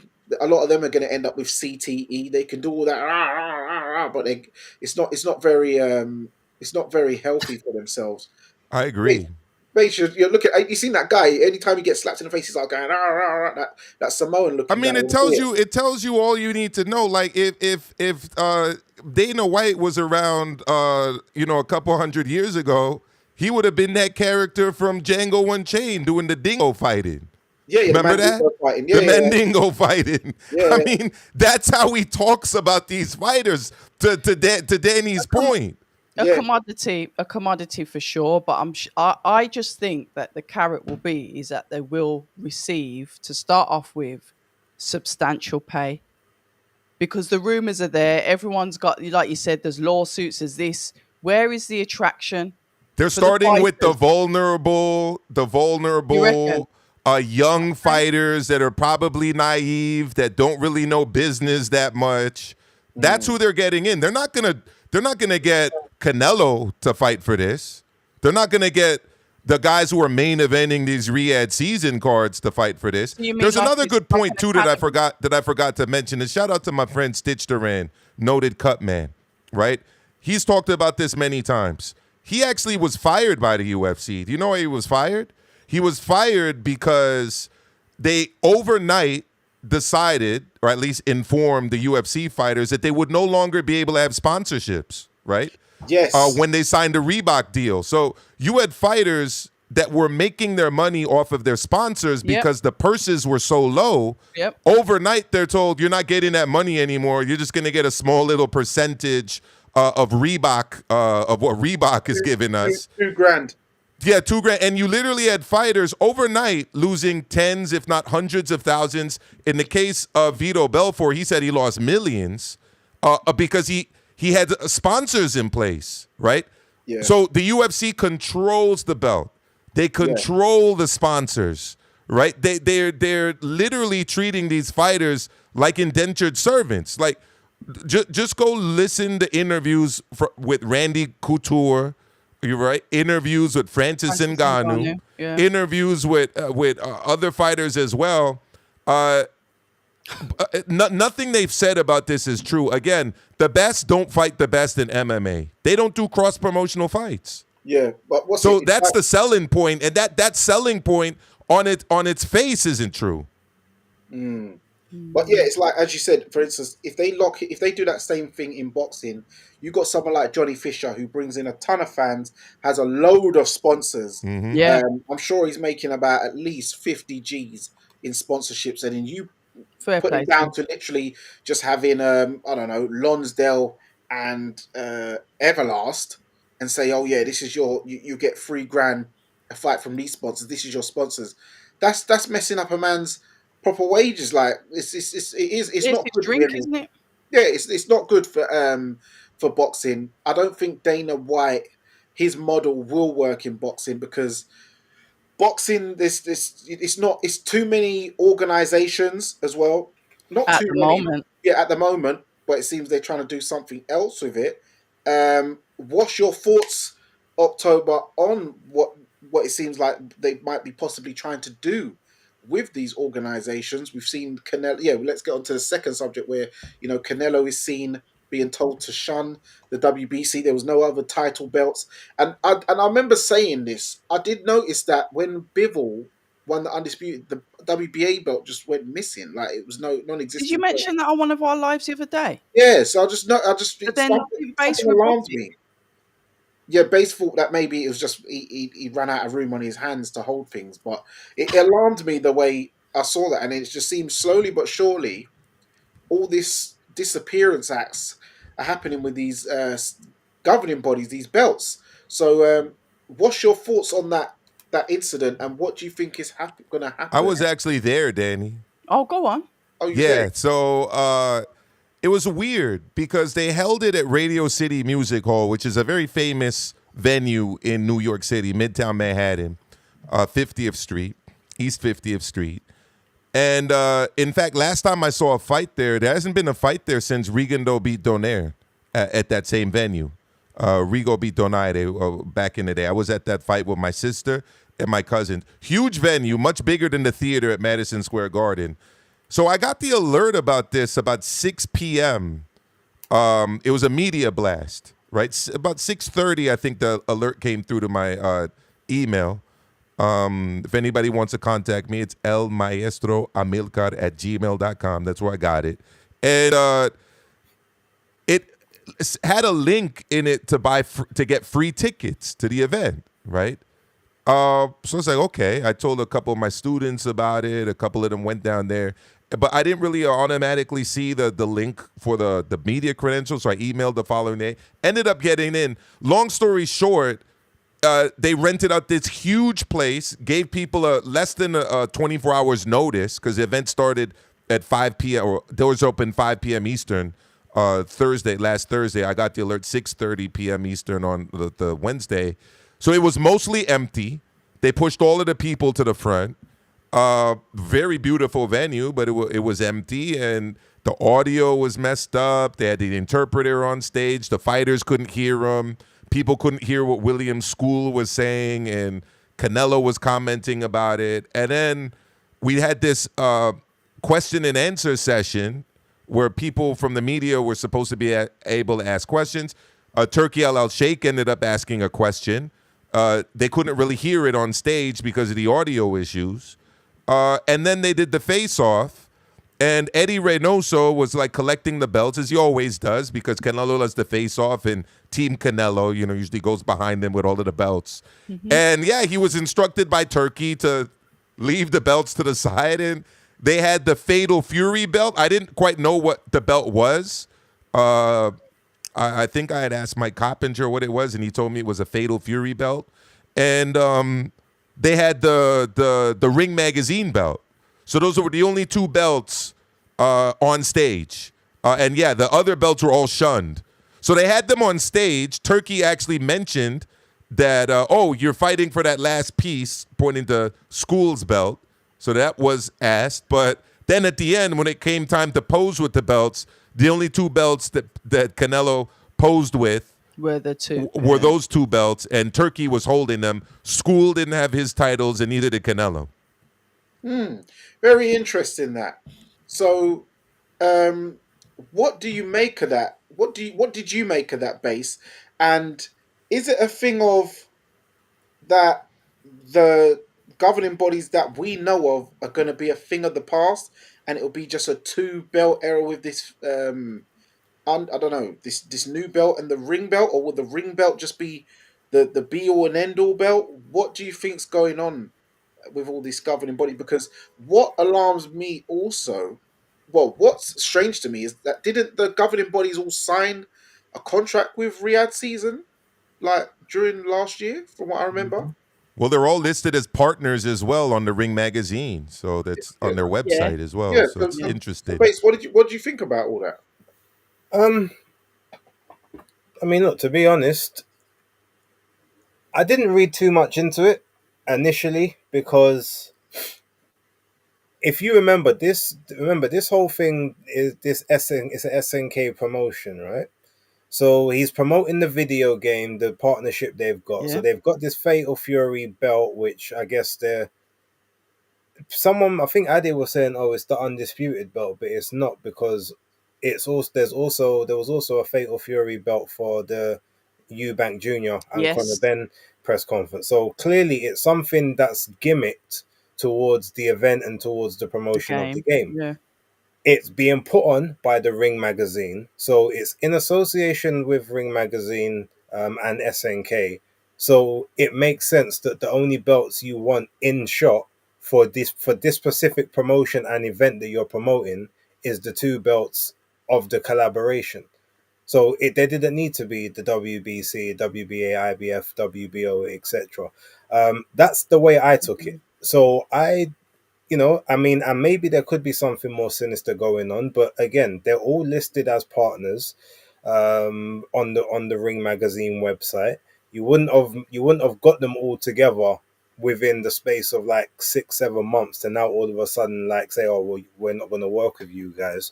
Um, yeah, look, I mean, are they trying to maybe phase them out one by one, or amalgamate the belts all into like one bigger belt? Maybe, and maybe that's the idea. Maybe the idea is in actual fact that he's obviously got all of them on side to say, look, let's get that undisputed, and once you become undisputed, all of those belts go away, and there's one singular title that you go for. All of the sanctioning bodies will get their percentages the same way that they would have before. And maybe the undisputed belt might have the different logos on it, all of them all together or something like that. Possibly, but in terms of him shunning the WBC on that one particular thing, I didn't see an issue with it because it didn't need to be there for this cross promotion, which is all about the game and promoting the game alongside the Ring magazine. It will, if anything, the fact that Eddie Reynoso tried to bring that belt over there at the time for that specific moment screams more of entitlement by Mauricio Solomon, like who's always got his face up in the video like P Diddy back in the day. Stick. You don't need to be everywhere all the time, creating I don't trinket think he belts for was every. there, to No, be honest, Ben. I'm just talking about the WBC as a whole. Oh, okay. There's always a trinket on the line for any event of consequence, whether even if it hasn't got anything to do with the WBC. And Reynoso, obviously being a friend of Mauricio and them being close, it's a case. Okay, we're trying to get our belt up in the shot as well. But Turkey's just like, well, no, this is about Fatal Fury and this is about the ring. This is what the promotion is. You don't need to be here. Like that belt can go to the side because at the end of the day, all the belts were on the That's a table. valid point. All the belts was on the table when they was doing the press conference, but Mhm. this is a photo Face to off. promote the event. So that's how I saw it. I didn't really see much else. If it comes out later on that there is something more sinister, cool. But for right now, that's how I kind of see it. Can I just mention real quick, Danny, that there were actually two press conferences this week. Fatal Fury ring that I actually went to. The Canelo one was the second one. The first one was actually for the fight card that's actually going to be taking place the day before the Canelo fight in Riyadh. And of course, I'm talking about Ryan Garcia against Rolly Romero, Devin Haney coming back against Jose Ramirez, and of course, none other than Danny's favorite fighter at 140, Teofimo Lopez, taking on none other than Arnold Barbosa Jr. Shout out Arnold Barbosa. So Arnold Barbosa was totally standing on solid ground. Actually, he was sitting at the table, but it was very interesting because Richardson Hitchens, aka Africa, was in the crowd and turned up to heckle Teofimo Lopez. And Teofimo Lopez actually was telling him to pick up bananas and do a bunch of other stuff. So, very interesting press conference. Didn't he say, Pardon me? Didn't he say, bring me a banana? Yeah, bring me a banana or something. That's Something Tony related to bananas, anyways. Tony Pugilis' guy, by the way. That's not my guy. Oh, right. It was Tony P. It was Tony. I forgot. It was. You're absolutely right. It's Tony P's guy, Teofimo Lopez. So sorry about that, Danny. You're absolutely right. Tony P, formerly of the Breakdown, big Teofimo Lopez fan. I wonder if he still is. I'll have to ask him on Telegram after the show. Yeah. Shout out to Arnold Barbosa. Yeah. So October.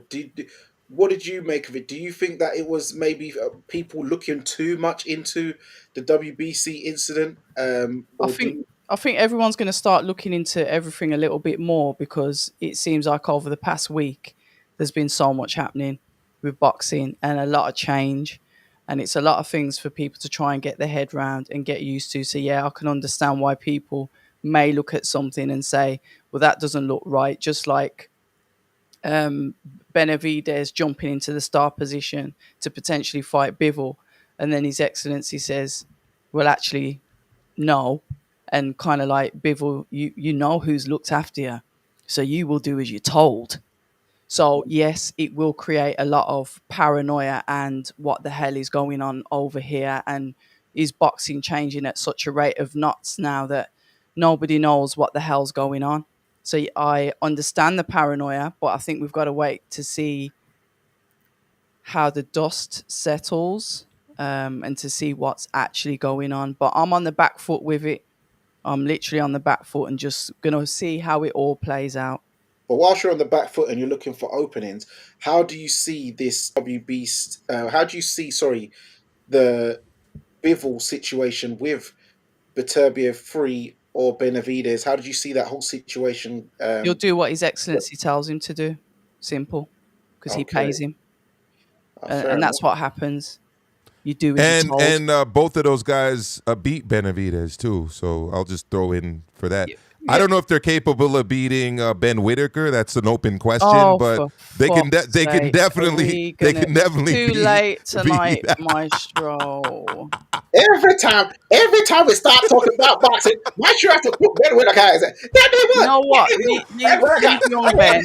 Leave young Ben Whitaker We've alone. got a big comeback fight. We love Ben Whitaker. We You love better Ben leave him Whitaker. alone. Friend Okay. of the Shout out, friend of the channel, shout out to and the Gommies. Leave the poor kid you alone. know, and we're wishing him all the best in his big comeback fight. We're wishing him all the best. Such a sarcastic Wishing twat. him all the best. Look, I'm sure he'll finish the fight on 2 feet this time. Jesus. You know. Well, my thing with this situation with Bivol, since we're on that, well, I know that the IBF, they're really putting the pressure on. They will do though, because they're Because very strict. Yeah, so I'm expecting Michael Afart to get his either an elevation or a vacant shot against Connor Wallace. But I'm putting it out there.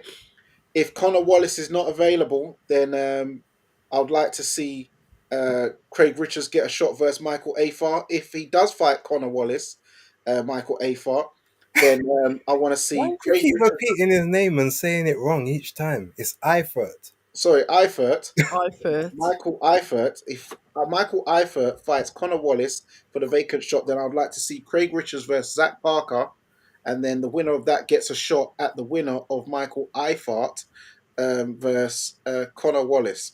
Yeah, so that's what I'd like to see. But the pressure's on. It seems like the belts might get scattered sooner or later. And as you said, October, Yeah. if His Excellency says you know what side your bread's buttered, Yeah. you're going to deal with our sanctioning bodies. Then yeah, there's And going to be a lot. people's reiterated that on I Trust in My Team. Mm. That was a follow on. Vadim, World of Basically Boxing. saying, yes, I do as I'm told. Mm. So how do you see this all playing out, Base? Because I know you Trilogy. got Benavidez waiting in the wings. You've got Callum Smith waiting in the wings. You've got Michael Eifert waiting in the wings. Callum Smith that said he's not interested in the winner of I can't remember. Yarden Arthur. There's a certain That's it. British Olympian. He's waiting in the wings, so we're ready to go here. Yeah, what's your If I thoughts was on this, near Base? you, I'd just clot them glasses off your face. I gotta watch out. There's too much screen time. These are my screen time glasses. I'm getting old. I gotta protect the glasses. I mean the eyes rather. How do I say it? I think that Especially when I braid my hair, don't want to have to take a knee because something goes into my eyes. Oh, After my I braid Lord my hair, in I got to protect the eyes. Especially when you have long hair, you get your That's hair a done. true story, about the grease in You the eye. know, Can Base get his take off, please? Sorry, yes, us. watch that grease. Benavidez is gonna do what he's been doing. He's gonna clean up the rest, or he's gonna try to clean up the rest of the interim titles and become the first undisputed interim light heavyweight champion of Did the say world. that. That's the plan. Outside of that, no, I've already told you what I think is gonna happen. He was never going to fight either Better Beef or Bivol. Facts. And because in America there's no light heavyweights True. of note for him to fight now that David Morrell, they've had that fight. Jesse So Hart. he's not of note. I No know one that. knows Jesse. You know what I mean. Unless Jesse, unless that's like You're in the UK. third from bottom on one of those PBC like prime pay-per-view cards, that's still not an interesting fight to the people. So there's no one for him to fight except up at cruiserweight, which is Zerdo Ramirez. I'm telling you, that will be his next. If he doesn't fight for one of those other interim titles, which I don't see it happening, he'll fight Zerdo Ramirez because that's a big Okay.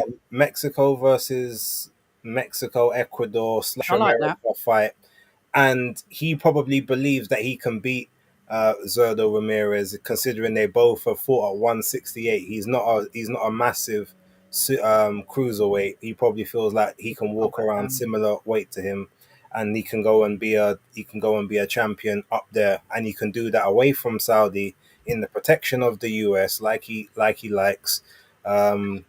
With protection of whatever sanctioning body he's with. I think that's the plan. That's what he's looking to do. I don't think he's got any designs on waiting around for Better Bevo or Bevo. At absolute best, if one of them gets their belt stripped, he'll get elevated to that title, and then he'll move up as a reigning champion to face the unified champion at once at 200. That's my opinion.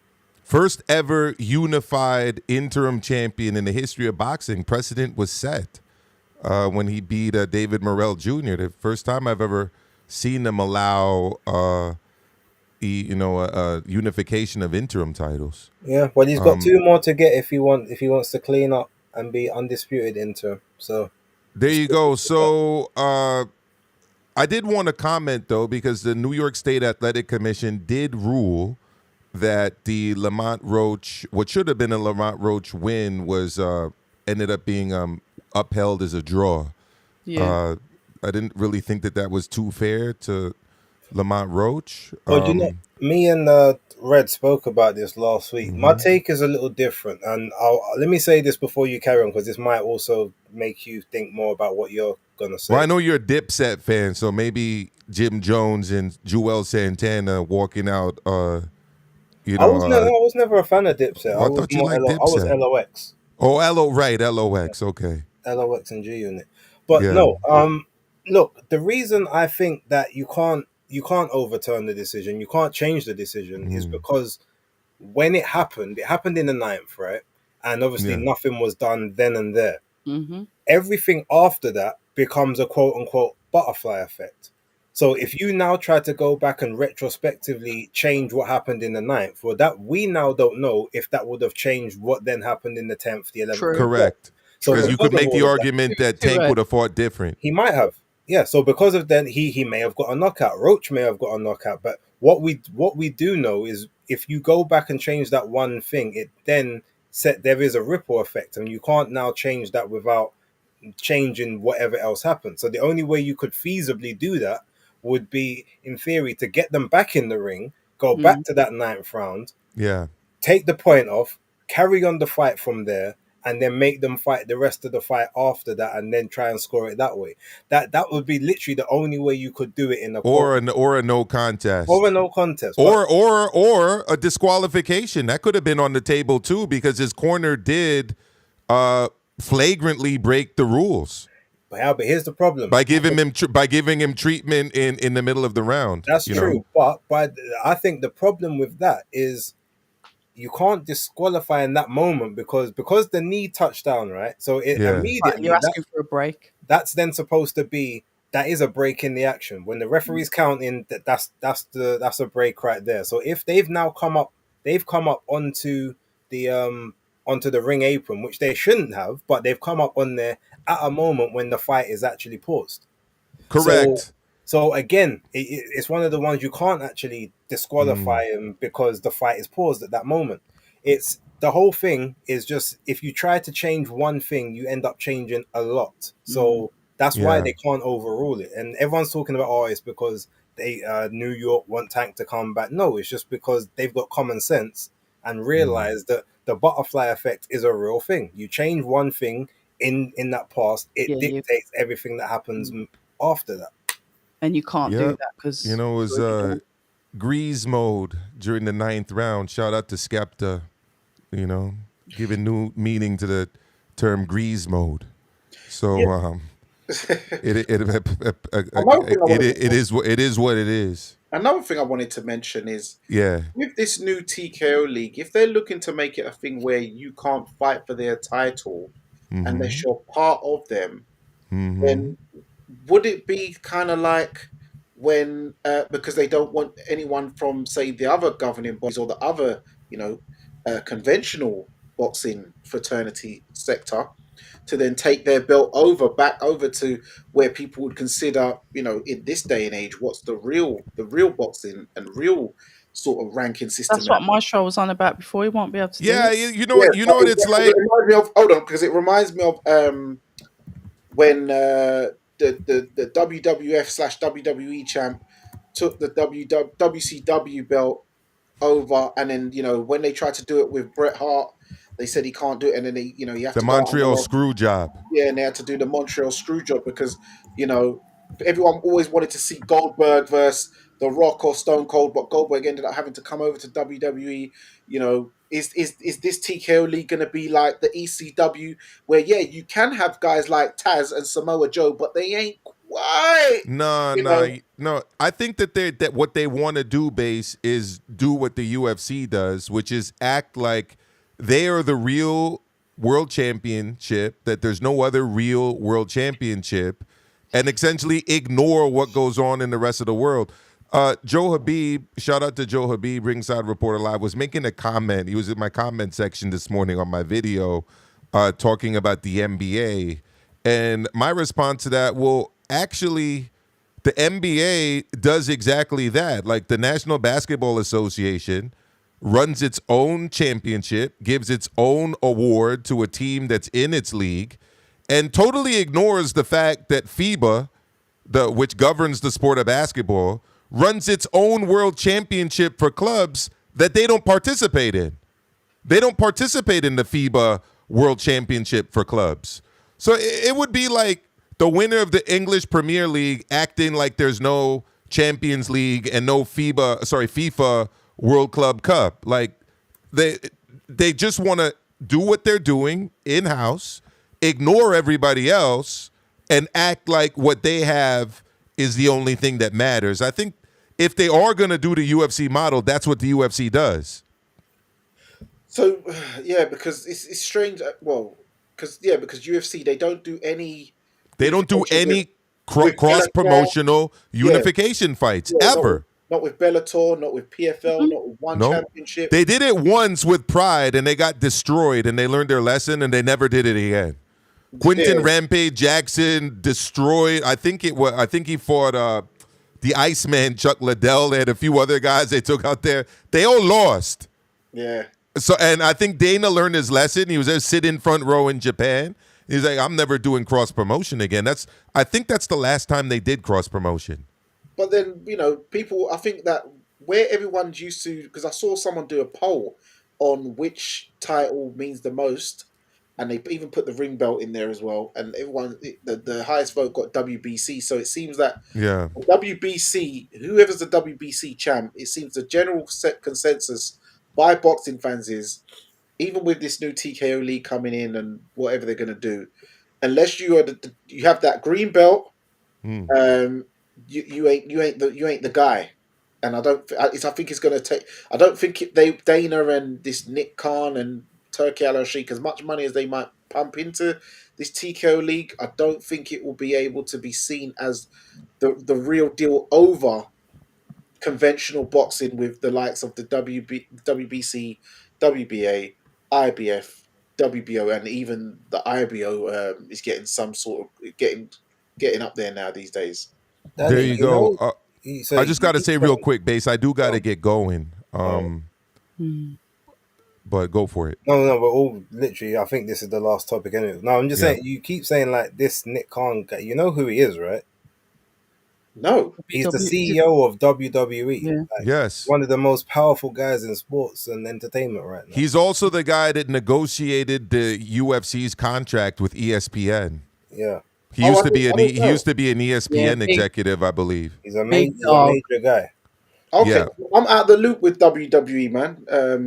I only Yeah. knew it because I did research this Yeah, week. this is research. Yeah, sorry about that, guys. I didn't research who he was. Off with his head. Okay, so yeah. With that being said, what's your any final thoughts, ladies and gentlemen?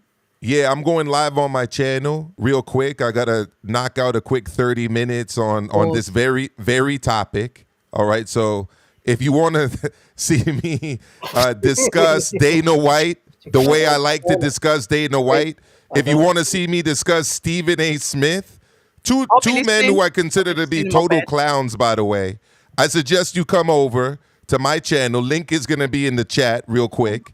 And you guys can come watch me cook for a quick 20 to 30 minutes. I know it's won't be very 20 to late out 30 there minutes. in the UK. Well, I'll watch it on the way to the gym. I gotta go. Oh, Ooh, nice. Late night session. Late night sessions, starting- babe. Late night because special. I'm starting a week fast in support of my all of my Muslim colleagues. Water fast? Oh, The full thing. the 12 hours. It's more than 12. It's 13. Oh I no, think he. mine's 16. 13. No, it's Okay, 13. Four I've till gone That's 7 days without food. four Yeah, I've four. done that. It's I ain't done that. I've never done it without water, but No water. No, I no, can no. do the 16 hours without water will be fine. Yeah. But Well, because I'm fair gonna play. go gym, I'm gonna eat. Obviously, but when I get home, like hydrate as much as I can. Then obviously from 4:30 until You six can't o'clock, eat. there won't be any food or drink for me. So There you go. Mm. October. Amazing. Noel, just thank you to all of us and thank you to the chat. You've been funny, entertaining this Love evening. the chat. Yeah, it's been good. It's been a pleasure to have all of us back together again as well. I think that's been missing. We are literally a jigsaw puzzle, so we do all need to be together. So yeah, onwards, upwards, and onwards to the next one, I guess. Yes, and there you have it. It's another episode of Fight Talk Live. Make sure you like, subscribe to all of our channels. That's at October Red Media, Maestro A, Base the Kid at the Hardcore Casual, Fight Fan TV Live. Subscribe to all of that and follow on Instagram, Twittex, YouTube, TikTok, Twitch, all of that good stuff. Thank you for tuning in. Also, subscribe to the Fight Talk Live page. The Yeah. link will be in the description. And remember, guys, stay ready and persistence beats resistance. You know where it is. Come Oh, I love that voice.